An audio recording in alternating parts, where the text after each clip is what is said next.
Portions of the following program may have been pre-recorded. The following program's views, claims, or ideas may not reflect those of WSRR Radio or StylesRebelRadio.com.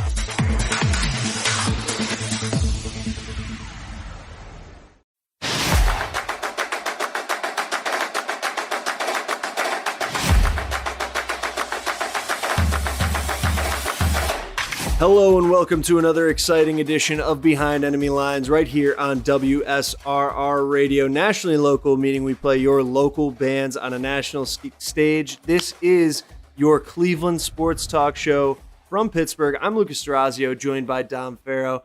And if you're listening to this live on WSRR Radio, it is January 20th, meaning it is National Championship Monday. Ohio State taking on Notre Dame. The Buckeyes versus the Fighting Irish, two of the most iconic mascots in college football, facing off against each other. Marcus Freeman against Ryan Day, Will Howard against Riley Leonard. It's going to be a really good game. We're going to cover some of the lines on that tonight. But the first ever 12-team college football playoff coming to an end here. The first 12-team college football playoff to find the national champion will be decided tonight.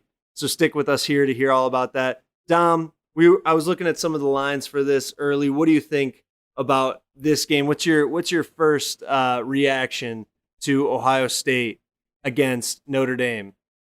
Now, you kind of already mentioned what my first take was, and it's all about the coaches, Ryan Day versus Marcus Freeman. And what it comes down to is if they can play their style of football. Now, Notre Dame, the only way they win this one is if it's a low-scoring game. It's the only way it happens. So they need to win in that way. I think that they can make Ohio State have it be a low-scoring game, not because Ohio State isn't perfectly capable. I really feel like Ryan Day, maybe it's just because I still have this stigma of him being a bad coach, but like against Texas, like I still think they could have been more aggressive and like taken the top off and scored more than they did. I mean, they really only scored 21 points on offense. They had the big scoop and score. Like, I feel like in the big moments, Ryan Day doesn't want to beat himself by making too many mistakes. So then they beat themselves by not being aggressive enough and not using the talent that they have almost. So I think that they have a chance in that way, Notre Dame does, at keeping it a low-scoring game. I could see that. It definitely seems they get a bit more conservative the bigger the stages get. But I do think that the Rose Bowl, no matter what, even though it was, they're still 3 games away from the national championship, I still think that's a huge deal. And the way their offense was playing in that one, if they get close to that, then Notre Dame really has no shot of winning this one, in my opinion. Yeah, I agree. I think that they need to continue to channel that type of energy. And like I said early in the playoff, like Ohio State should play like they have nothing to lose because they don't have anything to lose. They lost to Michigan. They didn't win the conference championship, the Big Ten Conference Championship. Those are 2 of your 3 goals at Ohio State. So you might as well go out and win the whole effing thing, as I said before, quote from Major League. But now I almost feel like the pressure's back on them because they've played so well through the first 2 games, especially in the third game against Texas. Like I said, maybe took the foot off the pedal a little bit, but their defense still looked spectacular. Like their defense, you watch the way their defense plays. It's kind of like, they should be a shoo-in to beat Notre Dame in this. They are the favorite, and they have been the favorite ever since beating Oregon. So I feel like that pressure's back on them, and they're going to like press again on themselves and then not play loose like they did against Oregon and Tennessee and end up making mistakes. And I hope we don't see that. But I wouldn't be surprised. I do think that Notre Dame can have a huge chance in this game. I don't think Ohio State being favored actually helps them. But I kind of see what you're saying, but I don't think it I just plays. feel like they press. They get too in their own head and we should beat this team, and then that kind of plays a factor. And in my mind, they can lose the mental game very easily. I could see that, but at the same time, Ryan Day has been coaching for his job the entire season, pretty much. If they didn't have a successful season, he would have been gone here. And so every week, there's a tremendous amount of pressure. And outside of that Michigan game, where, in my opinion, I still don't think they were completely going for a win in that game. That's my conspiracy theory. It's for another day. But yeah, the guy's coaching for his job. The pressure's on every single week for this team, and they've been showing up. Do you think that he's still coaching for his job, though? If they lose this game, do you think they can fire Ryan Day? No shot. I don't think they will, but I almost think they should. I mean, I think that really shows the lack of ability to win the big game, especially when you have all the talent in the world and everyone is saying that you should be favored. I think he's a good recruiter, obviously, but at the same time, I think that Ohio State kind of recruits itself. You know what I mean? Like, yeah, coming to Ohio State and being the best, one of the top teams in the nation kind of is its own recruiting job. Yeah. It should be kind of easy to be a recruiter there. But just to get to the national top talent. Just to get to the national championship in college football is so impressive. The odds are stacked against every single team. The goal isn't to get there, though. It's to win. I just don't think it's the same as like an NFL. You couldn't imagine an NFL team firing a coach after losing in the Super Bowl. I mean, the Eagles basically did it with Doug Peterson, but still, that was 3 years after, I believe. It just doesn't happen. I think in the NFL, it's less impressive to make it to the Super Bowl than in college football. But Doug Peterson won the Super Bowl, didn't he? Am I missing something here? No, Doug Peterson won in the Super Bowl. You're right, exactly, and that proves my point even more. He won the Super Bowl and then was fired pretty much immediately after. I don't know. I do think that making a national championship is really tough, obviously, but you can't be rewarded for that just to make it. You have to win it. You know what I mean? Like the Bills, they don't have any they don't have any Super Bowls. They made it 4 years in a row, but whoop-de-doo, they didn't win any. At the end of the day, they have no Lombardi trophies. You know what I mean? Like the standard in, because he wasn't the one that made the 4 Super Bowls and lost. No, I'm saying like the franchise, like they made it 4 years in a row to the Super Bowl, and they never won. Like, so whoop-de-doo, they made it. You got to win. I think that's what the difference is too in a good program and a great program is holding that accountability and those expectations to where it's like, no, we don't want to be one of the best teams in the nation. We want to be the best team in the nation. And I think that's kind of what like Urban Meyer and Ohio State have done at Ohio State. And that's kind of the expectation to keep up. So I feel like if he's been with Ohio State for 4 years now, 4 or 5 years, hasn't beaten Michigan once, hasn't won a national championship. I'm not even sure if they may have, now I'm slipping my mind. I think they've won a Big Ten, but like that's what you're there for, is to win a national championship, really, at the end of the day. Am I wrong? Yeah, but sometimes like I can't remember like who won national championships, and I'll look at like Wikipedia, like the history, and you look at it, there's not that many different coaches who've won national championships. Yeah. You just look at it, there's really only a few guys. Nick Saban ran things. Brian Kelly had a few. Urban Meyer had a few. There's really only a few guys. That's what I mean. And Ohio State is a team and a program that is in it to win national championships. So if they don't have a guy who they think can win a national championship, and he clearly can't beat Michigan, what's the point of having him? You know what I'm saying? Is it just to win 11 games a year, 10, 11 games a year and feel good about yourself? He's been to two national championships since 2019. If I'm not mistaken, right? I mean, that's still super impressive. This one they should. But at the same time, I still say, is it really him? I mean, like, they're winning however many games a year, and at least half of those games, if not more, they're winning by showing up because they have 5-star recruits in their locker room. And they have the best. I mean, like, look at their receiver room. Every time you watch Ohio State, Carnell Tate makes a catch. He's their third wide receiver, and the commentators go, he'd be the starting and star wide receiver on a lot of programs in the nation. but he's the third guy here because they're that good. They have that many talented guys in the wide receiver room. But what do you say about Alabama? He's bringing them in, but you got to do something with them. What do you say about Alabama this year then? I mean, coaching matters. Coaching really matters. That's the point that I'm trying to make. And my point is what I'm trying to make is that making it to this point. You just proved my point for me. Thank you. My point is that it is a tremendous accomplishment to make it this far. And any coach who can get you to this point deserves to stick around. Because if he can get to this point, then we can get there again, and maybe next time things will go our way. I do think it's different instead of James Franklin. Penn State's never going to get rid of James Franklin.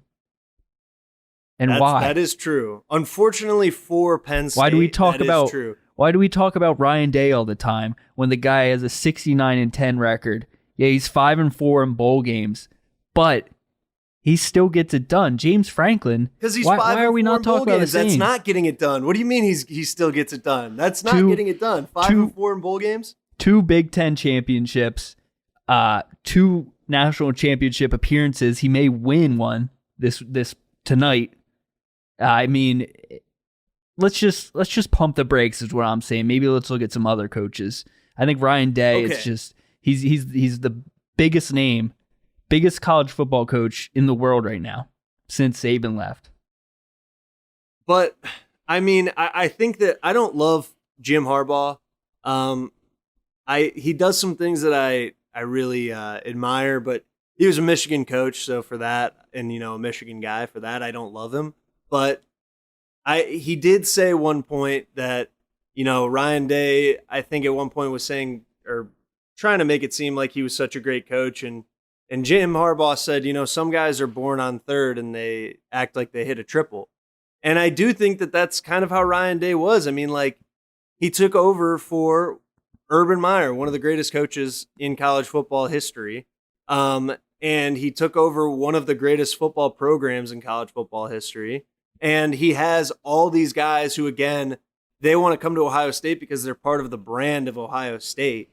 Like, he's not, I don't know. I almost feel like I could do Ryan Day's job. You know what I'm saying? Like, he got put in the best situation. He's almost like, in a way, like the Tom Brady of head of college football coaches, because like he's in a great situation. Tom Brady had an awesome defense for all those years. He got a ton of breaks. He had one of the best head coaches of all time. Ryan Day, great program, great players every single year. Can't get it done though, where Tom Brady could get it done, obviously. I still think it's too small of a sample size. He's born with a silver spoon in his mouth and he's not doing anything with it. Let's give him, he's got at least another 5 years with Ohio State.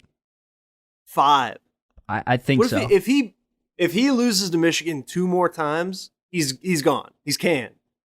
People in Columbus are already calling for his head. If he makes the national championships every year, doesn't matter. It doesn't matter if you lose to Michigan every year. And I do think you'd be surprised. And like I said earlier in the show, my conspiracy theory, I don't think they were really trying to win that game. I don't think there's any chance. Anyone who grows up in Ohio, watching Ohio State football, knowing about Ohio State, dislikes Michigan and dislikes them to the point where losing to them ruins their whole season.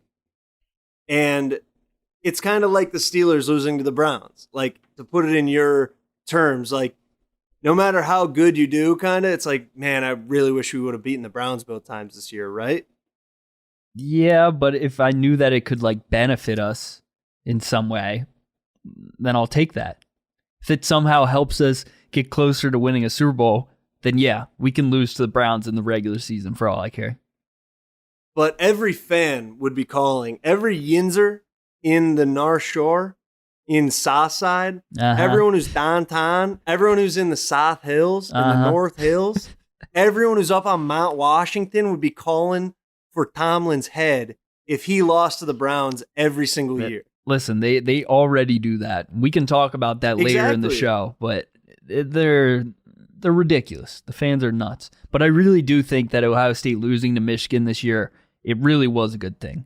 It was a wake-up call. Yes, in the long run, it will be a good thing, but at the same time, there's almost going to be an asterisk next to their name if they do win the national championship. No way. I feel like Michigan fans are still going to keep bringing it up, and I just feel like there's something there. 216-859-8699. Let us know if you think Ohio State's national championship could be tarnished by the loss to Michigan. This is Behind Enemy Lines. Stick with us through the commercial break.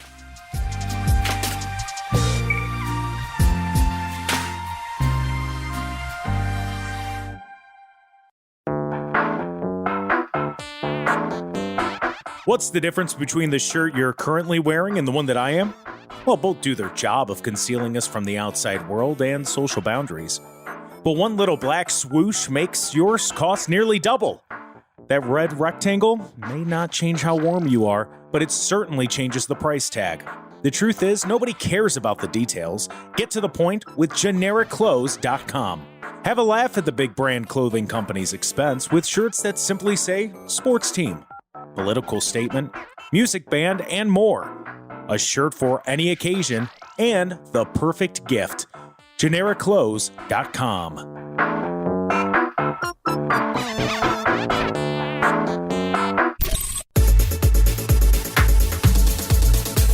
Welcome back to Behind Enemy Lines right here on WSRR Radio. We are brought to you by Synergy Music Studio. Based out of Chicago, Synergy Music Studio offers a diverse array of musical services specifically crafted to meet our clients' needs, from recording to mixing and production. Discover how they can bring your vision to life at synergymusicstudio.com. This is your Cleveland sports talk show from Pittsburgh. And Pittsburgh, the Steelers' season has ended after a loss to the Ravens in Baltimore. TJ Watt, who is the Pittsburgh claimed best defensive player in the league, still 0 playoff wins in his career, one less than Myles Garrett. And Dom, you said something to me during the break. What's the current state of affairs in Pittsburgh? It's bad. I mean, just we can just start with TJ Watt in the playoffs, wild card round. Just to tell our fans during the break, Dom said blow it up. But go on. And I'm not 100% sure about that. That's just an idea I threw out. I can delve a little deeper into it. But against the Ravens in the playoffs, wild card game. Now, I know TJ Watt was a little banged up towards the back end of the season, but you thought he was going to be ready. 0 tackles, 0 assisted tackles, 0 sacks, nothing. No dishes, nothing. Weak. Against the Bengals on January 4th, week 18 of the season, 0 tackles, 0 assisted assisted tackles and 0 sacks. Against the Chiefs, 3 tackles, 0 sacks. Against the Ravens, 4 tackles, 0 sacks. I mean, it's just bad. And the idea I threw out there is that maybe you trade TJ Watt, maybe you trade Minkah Fitzpatrick. I mean, you blink, and next thing you know, these guys have been in the league for almost 10 years at this point. I mean, they're deep veterans. It's like, what are we... I mean, I think the same thing about Myles Garrett sometimes, It's like, what are we doing? So I can't blame you. What are we doing? Yeah, that game You're against wasting the the Ravens guy's prime, was bad. right? Exactly. And he deserves a ring. J.J. Watt deserved a ring.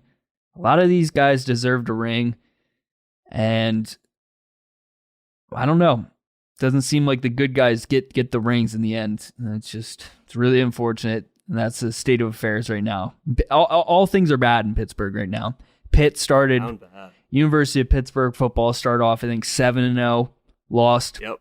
Dropped 5 in a row, Yep. 6 in a row, including their bowl loss and 5 overtimes to Toledo, the Rockets. Yeah, the longest game ever. Steelers start off. I don't even remember. I'm trying to push it out of my mind. The only thing that I hope is that we get Justin Fields next year. We gotta keep Justin Fields. I just don't think it makes sense to bring back Russell Wilson. I liked what he did this year. Fields the future of quarterback play in Pittsburgh? I think at least for 2025, I think it would be really smart to play him, bring him back, even if it is on a 1-year contract. This quarterback draft super, super weak, as I've said time and time again. And I mean, the Steelers are going to be picking in the 20s. Yeah.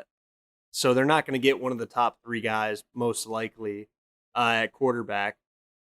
I think they build around it. Let Fields play for a year. Maybe he's your future. Maybe not. Maybe draft a guy next year. I really think That's Fields my is opinion. good. I really think Fields is good. I mean, he started 3-0. All 3 wins were against above 500 teams. Mm-hmm. I mean, he was Or, excuse 4-2, and in those 2 games, they were close games. Games that the Steelers Yeah. should have won, self-inflicted, and part of it was definitely Justin Fields. But for some reason in my head, I think that there's still a lack of experience.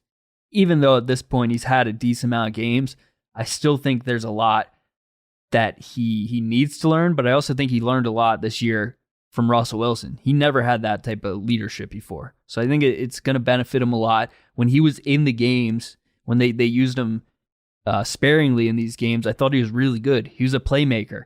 When they handed the ball off, they were more successful because the unpredictability. And that's been the issue with the Steelers offense the last 6 years. You know exactly what's going to happen. There's no threat. There's no variation. It's just the same stagnant stuff.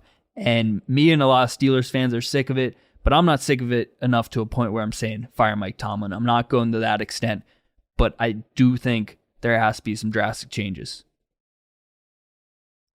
All right. Well, interesting that we're talking about the Steelers. Their season's over, so let's move on from them. Losing to the Ravens.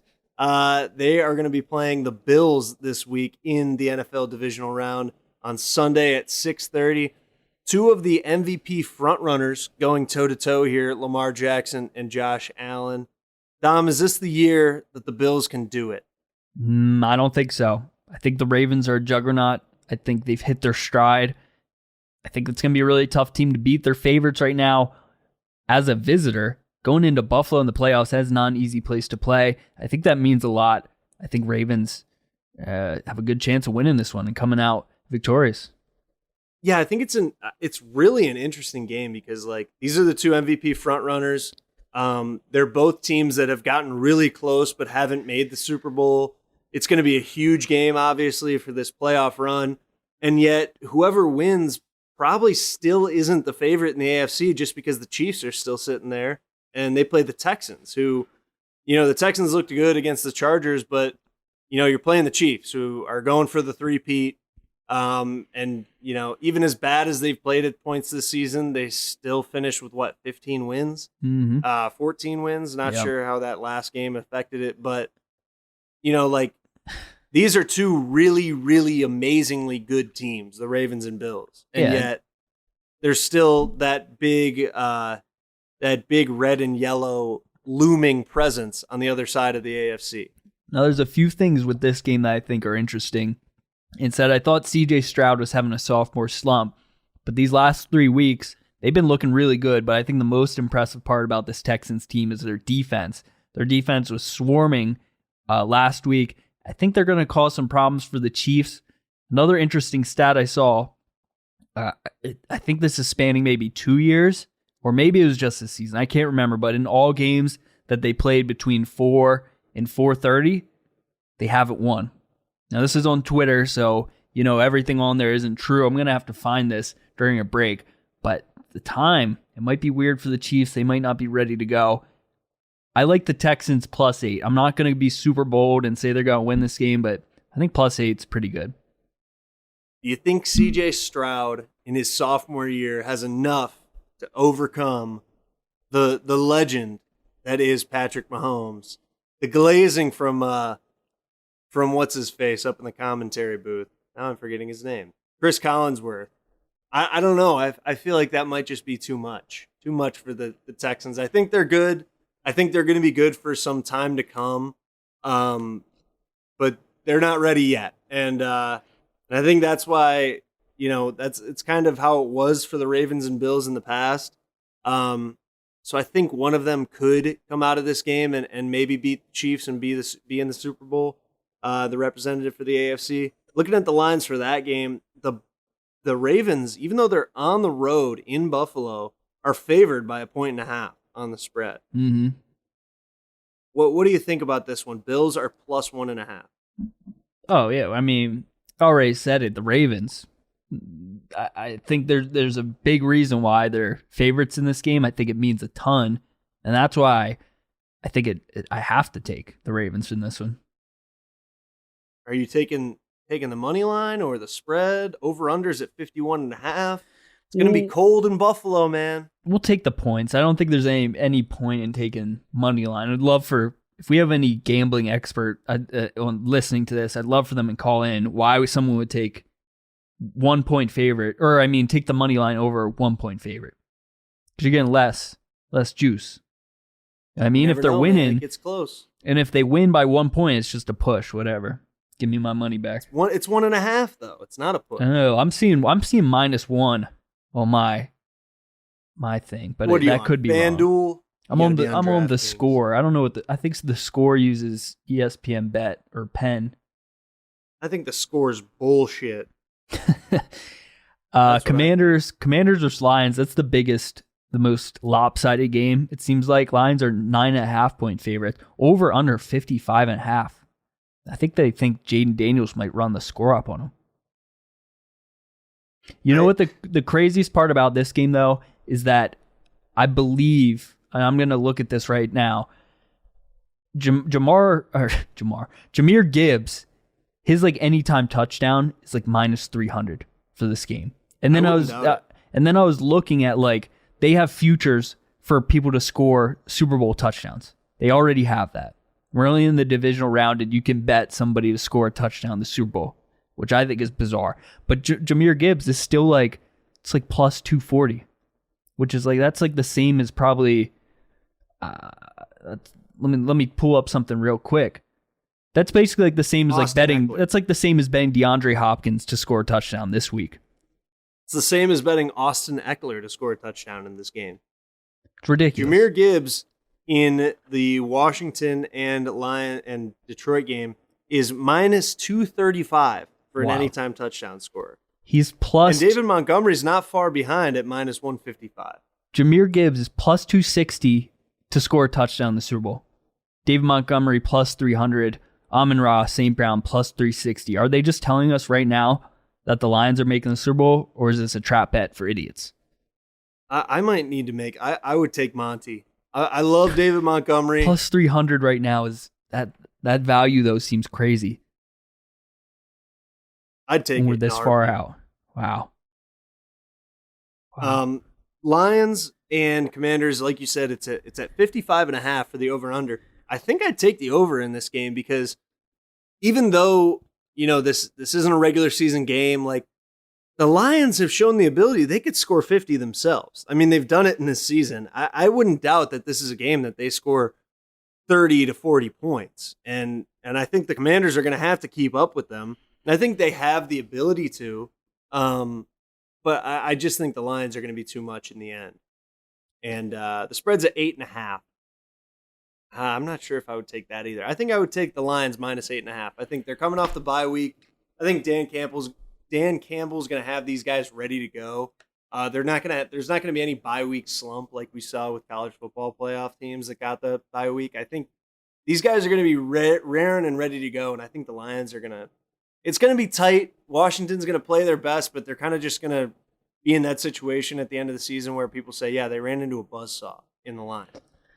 Yeah, I completely agree with you. I think Lions cover the spread. I think they whoop them up pretty easily. Last game here that we haven't talked about, Sunday, 3 p.m., Eagles versus Rams. Eagles, on my end, it says -6.5, over under 43.5. I really, really have no clue which way to go on this one.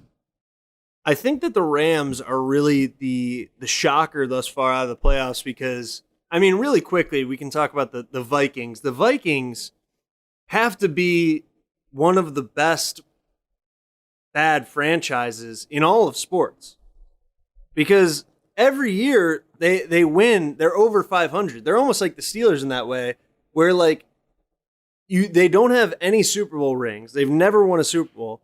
They have way more winning seasons than they do losing seasons in their franchise history.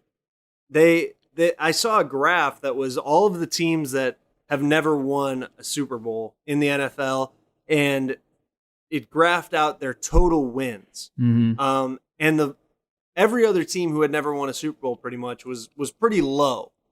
And the Vikings were just astronomically high. Yeah. They've never won a Super Bowl. They win every year. They're a good franchise every single year, but yet they're cursed in some way.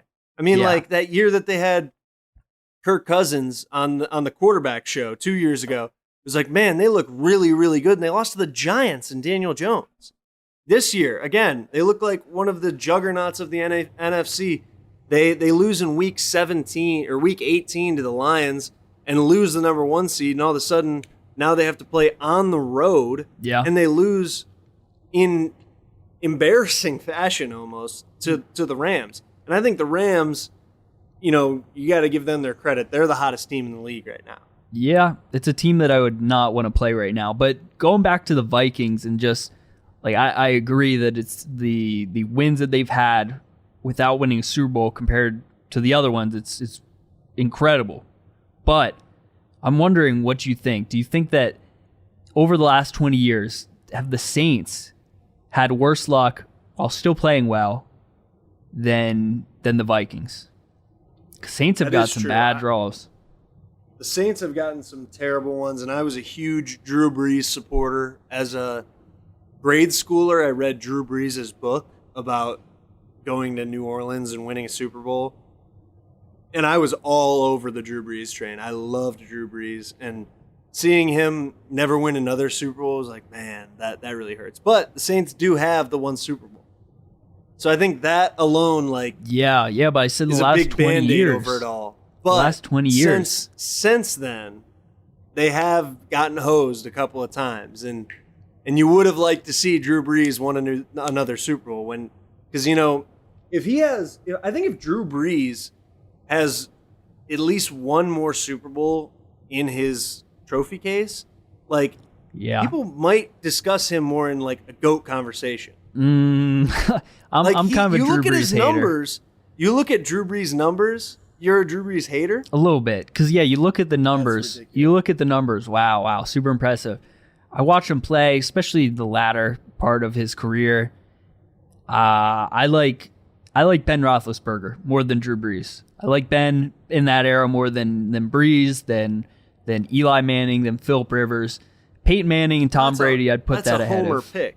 Nah, that's just honest. Just watching them play. Yeah, but you watch more of Ben than you do of. You didn't watch the other guys. The Saints. You watch every game. Drew Brees was always playing on prime time, and I was like, this is the guy we're saying is like one of the greatest of all time. Like, give me Drew Brees. Give me Drew Brees. Don't you dare! Don't you dare disrespect Drew Brees. Give me Brett Favre. Give me Brett Favre over Drew Brees. See, the thing there's is, like 10 Aaron quarterbacks Rodgers, that take over, and give me Aaron Rodgers. Aaron Rodgers better than Ben in his prime. Aaron Rodgers only has 1 Super Bowl ring though, same as Drew Brees. That's what I'm saying. The Saints had a special team that year. Drew Brees was at the peak of his career. Did they? Name 3 of their receivers if they were so special.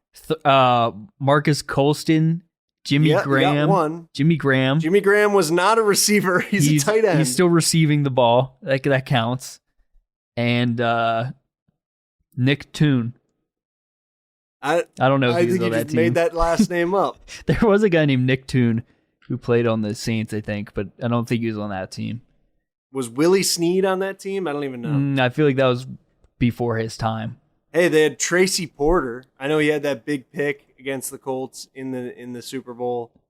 Sean Payton was the coach. They had the onside kick. They had a lot of moments, I feel like. They had the I don't know hardest. If they really were a special team, though. They had the hardest hitting safety in the league. Yeah.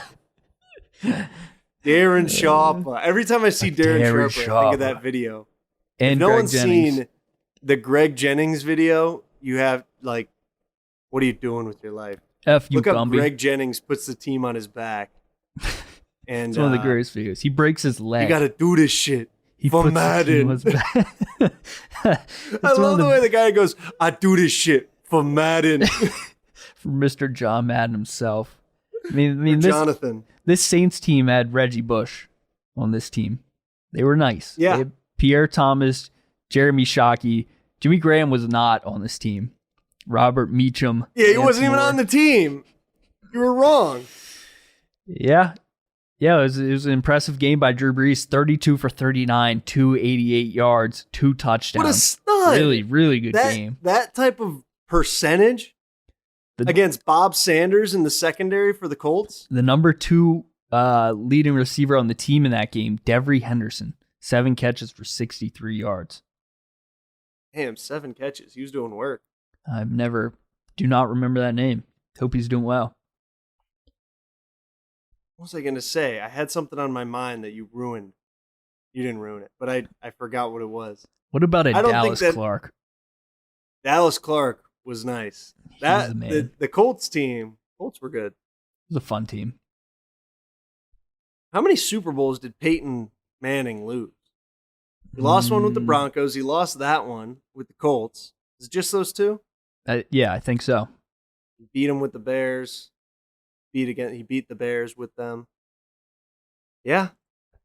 Kyle Orton. I don't think that anyone should ever disrespect Drew Brees. I think that he's a great man and a great quarterback, and I think that you look at his stats, and I wanted him to beat Tom Brady for the all-time passing touchdowns, but I knew that he didn't have quite as much longevity. But his arm was falling 216, that's right. He really was. 216-859-8699 if you want to tell us your favorite mid-2000s quarterback who you think should be in the GOAT conversation. Stick with us here. This is Behind Enemy Lines.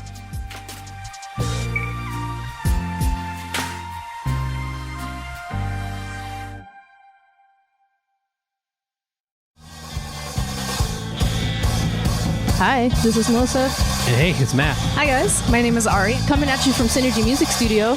Come through to a Synergy Naked session. Synergy Naked is a live performance recording, also captured on video. Look for our releases on YouTube at Synergy Music Studio. We're located on the south side near Chicago. Passing through. Hit up our DMs on Instagram at Synergy Music Studio. Rock hard.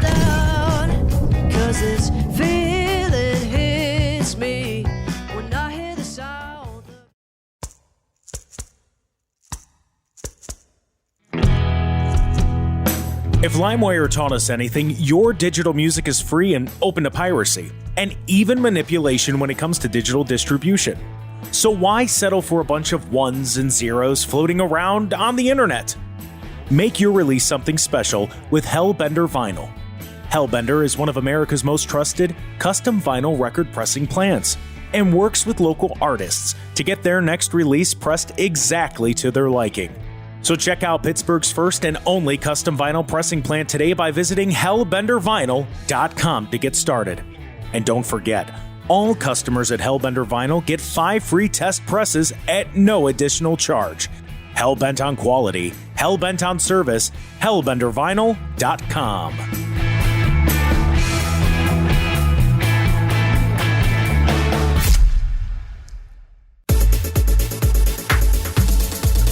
Welcome back to Behind Enemy Lines. This is the final segment of our show and the final segment of your Monday morning drive to work. Thanks for sticking with us here on WSRR Radio. We're brought to you by Hellbender Vinyl. Hellbender is Pittsburgh's first and only custom vinyl record pressing plant. It's one of America's most trusted record pressing plants. It's perfect for local and independent artists just like the ones we play here at WSRR Radio, who want to take their album release to the next level. Don't settle for a bunch of ones and zeros floating around the internet. Have a physical album release with Hellbender Vinyl. Check them out at hellbendervinyl.com. Dom, I quickly forgot and then quickly remembered what I was going to say about Reggie Bush during the break. I saw a TikTok the other day that said, biggest what ifs in NFL history. What if Reggie Bush lived up to his potential? Now, I think that obviously, as a Heisman winner and a guy that, played out of his mind, obviously, in college, even though, he was a Heisman winner splitting carries with another guy at USC.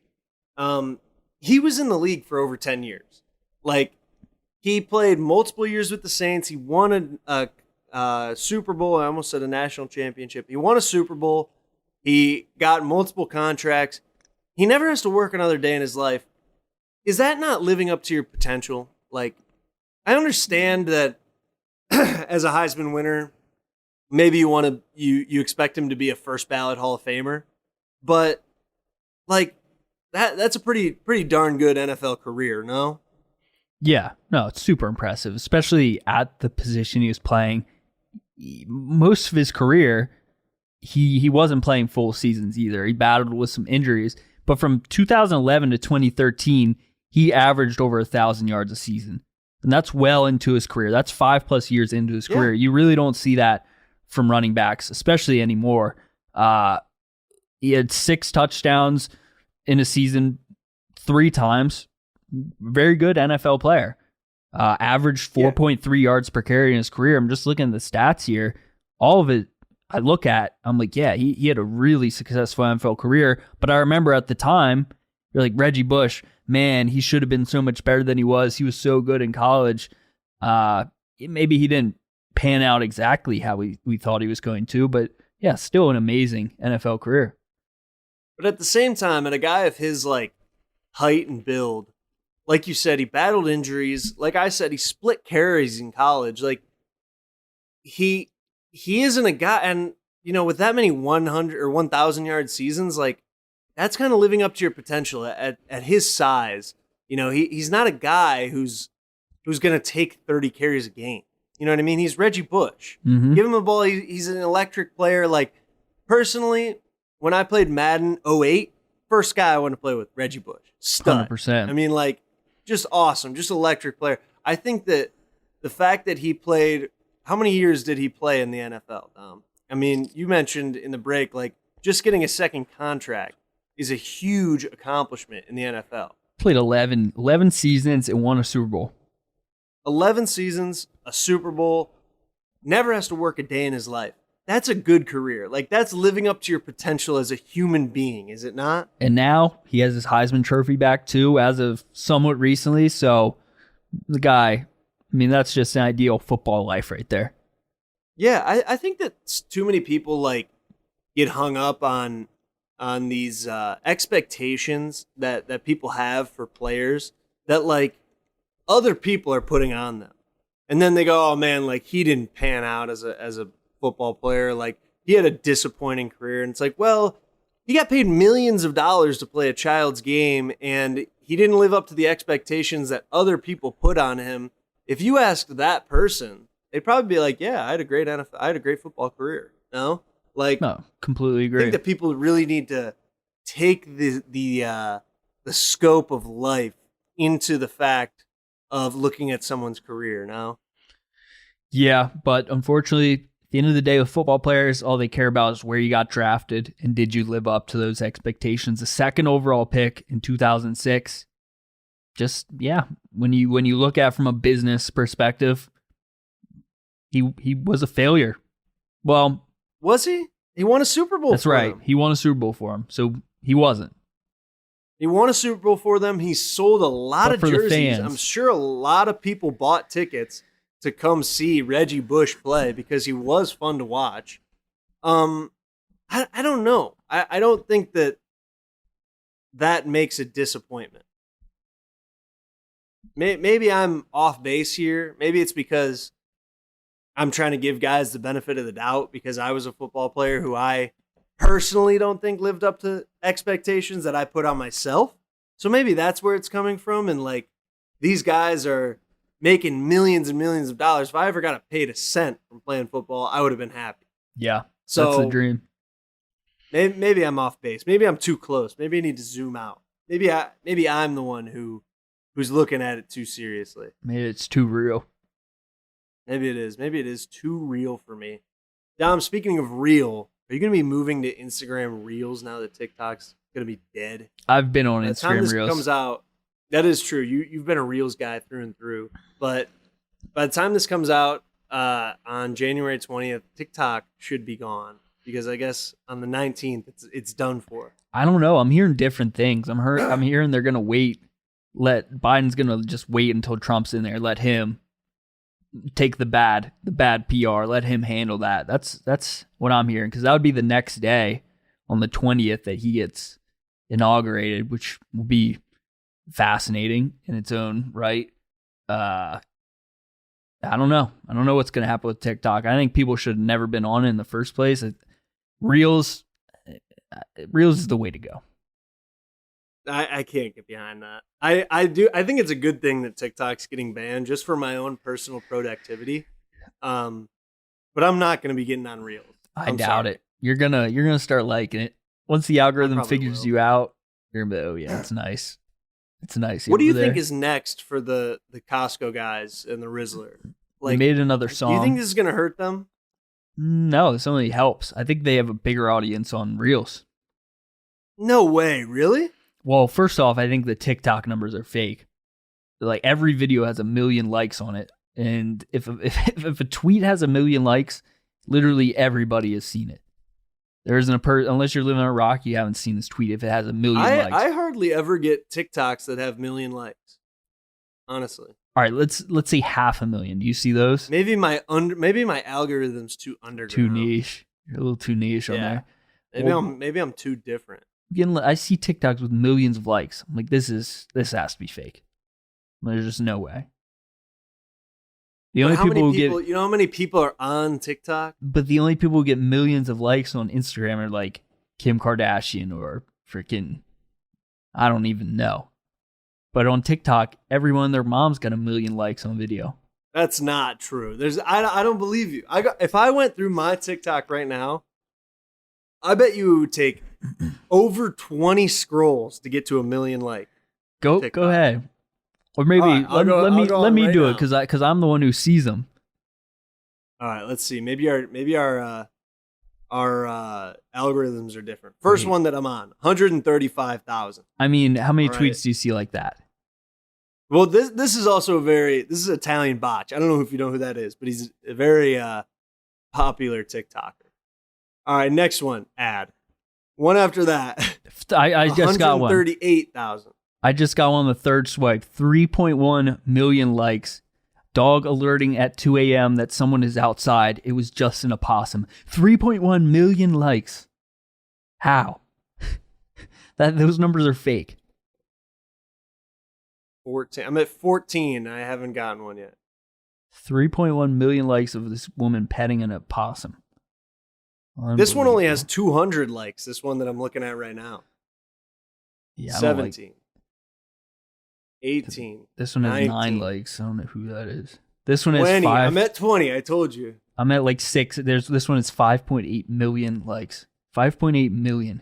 Next one is 3.8 million. I mean, it's fake. Fake numbers. I must say I'm upset because I was scrolling past some good TikToks there. I feel like I just and now they're wasted. Gone into I just the void. wasted some of my last days of TikToks. I just wasted 20 swipes on trying to find a million like TikTok. And now I'll never see them again. They're into the void. They're gone forever. Sometimes TikTok is just infinite. It is. It is crazy. So one thing that I've found wild about the last couple days of TikTok here is how much like normal posting I'm seeing. Like I feel like more people would be like, I don't know, like, you know, you see like these sports edits that are like really, really, really well done. And I'm sure these people also have other outlets and other platforms that they post them on, but like people are posting them on TikTok and I'm like, why? Like, why would you still, I don't know, maybe it's for the love of the game and I don't get it. But like, why would you still be posting this to a platform that's going to be dead in 4 days? For the love of the game. I guess it is to find more people. And I'm sure a lot of people right now are saying like TikTok's dying. So I'm going to follow the accounts that I like on Instagram now so that I can stay with them. I've been seeing a good amount of that on TikTok. Like TikTok's going away, so follow me here.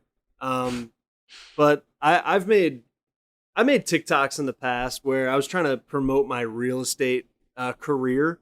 And I went to make one the other day and I kind of was just like, I'm one, not really in the mood to do it. And two, why do it if no one's going to see it in a week? It's going to be deleted. And, you know, I guess it couldn't have hurt to put it up, but I've just been shocked by that. I think it's going to hurt the Rizzler. I don't know. That's my bottom line. I'm worried about the Rizzler personally. Yeah, I'm not. I think they'll be just fine. I do think it's interesting the thing you bring up about TikTok and just like you're kind of TikTok is less of this, but you're kind of just posting to no one on there. And then all of a sudden, sometimes it catches some fire. But for the most part, you're talking to nobody. I mean, I've kind of messed around. I used to have a burner on Twitter. It's just like I'm talking to a brick wall. It's like, and to the same extent, it's like that with this TikTok ban with these people posting. Like it's all gonna disappear. It's just gonna be gone. I almost feel like TikTok is posting.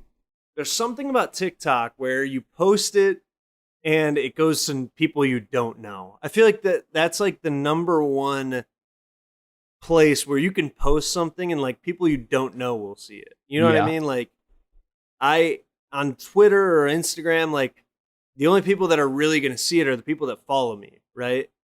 Where like, unless you're some huge whatever, and then it comes up and suggests a post, but like TikTok, every once in a while on your For You page, you'll just get like a 30 like TikTok of someone from California or Nevada or somewhere random.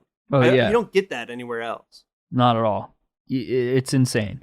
It's unlike anything I've ever seen.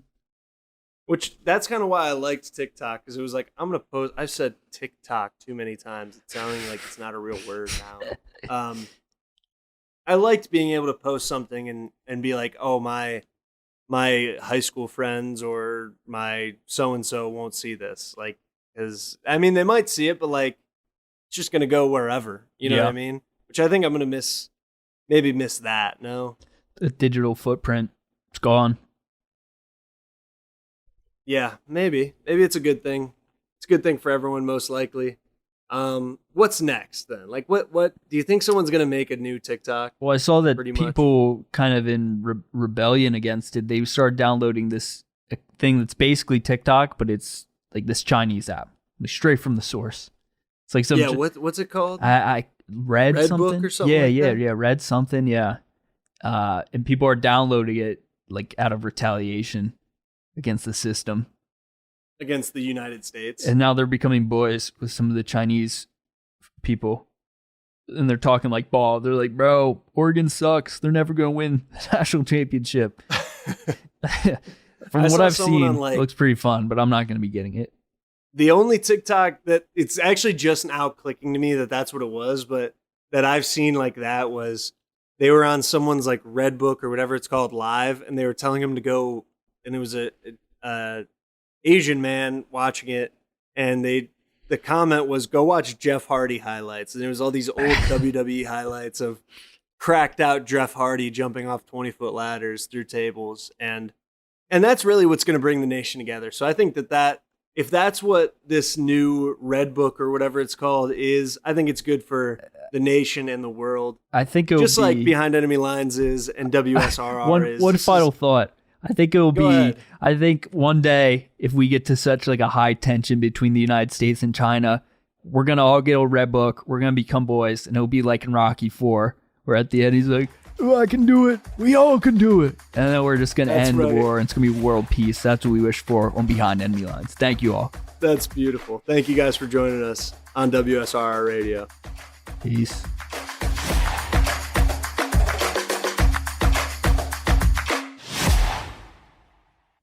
The preceding program was a sponsored production. The views, claims, and ideas expressed may not represent those of WSRR Radio.